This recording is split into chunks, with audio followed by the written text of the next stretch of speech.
আপনি আমাকে জিজ্ঞেস করেছেন কিভাবে দ্রুত ধনী হওয়া যায়, ঠিক? জি ঠিক।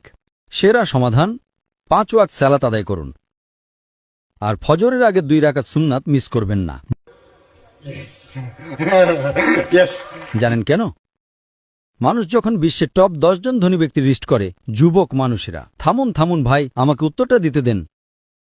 আমি উত্তর দিচ্ছি, আপনি বলছেন যুবক মানুষেরা। আমি উত্তর দিচ্ছি, আপনি জানেন শীর্ষ 10 জন ধনী ব্যক্তির তালিকায় 4 নম্বরে বিল গেটস, 2 নম্বরে জেফ বেজস, তো 3 নম্বরে জেফ বেজস, 2 নম্বরে এলন মাস্ক, 1 নম্বরে কে?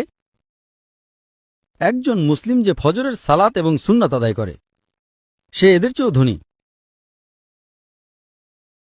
কারণ নবী সাল্লাল্লাহু আলাইহি ওয়াসাল্লাম বলেছেন যে ফজরের 2 রাকাত সুন্নাত পৃথিবী এবং এর মধ্যে যা কিছু আছে তার চেয়েও বেশি মূল্যবান। মানুষ এসে বলে, আমি 4 ওয়াক্ত পড়ি, ফজর সালাত মিস করি। আমি বললাম, কেন? আমি সকালে উঠতে পারি না।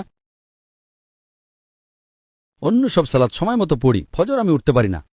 তো আমি তাকে বললাম, আপনি তো একজন ব্যবসায়ী, ধরুন আমি আপনাকে বললাম কাল সকাল ভোরে 5টায় একটা ব্যবসার ডিল আছে যেখানে আপনি $1 মিলিয়ন পাবেন। আপনি কি সেই ডিলে যাবেন? আপনি বললেন হ্যাঁ, কিন্তু আপনি তো সকালে উঠতে পারেন না। না না না, $1 মিলিয়ন জন্য আমি ঘুমাবই না। তাহলে $1 মিলিয়ন জন্য আপনি ঘুমান না, কিন্তু 2 রাকাত সুন্নাত যা পৃথিবী এবং এর মধ্যে যা কিছু আছে তার চেয়েও দামি, তার জন্য উঠতে পারেন না? ফজরের সালাতের মূল্য কত ভাবুন। সমস্যা হলো আমরা হাদিস শুনি কিন্তু বিশ্বাস করি না, কোরআন পড়ি কিন্তু বিশ্বাস করি না। আল্লাহ বলেছেন, তাই আমি বলি আমি কখনোই আমার ফজর মিস করব না, এমনকি আমার সুন্নাতও মিস করব না। কেউ আমাকে $1 মিলিয়ন দিলেও না। হ্যাঁ, সুন্নাত পড়া ফরজ নয়। আপনাকে যেটা বুঝতে হবে, যদি আপনি সত্যিই বিশ্বাস করেন, আপনি কি জানেন সেরা ব্যবসা কোনটা?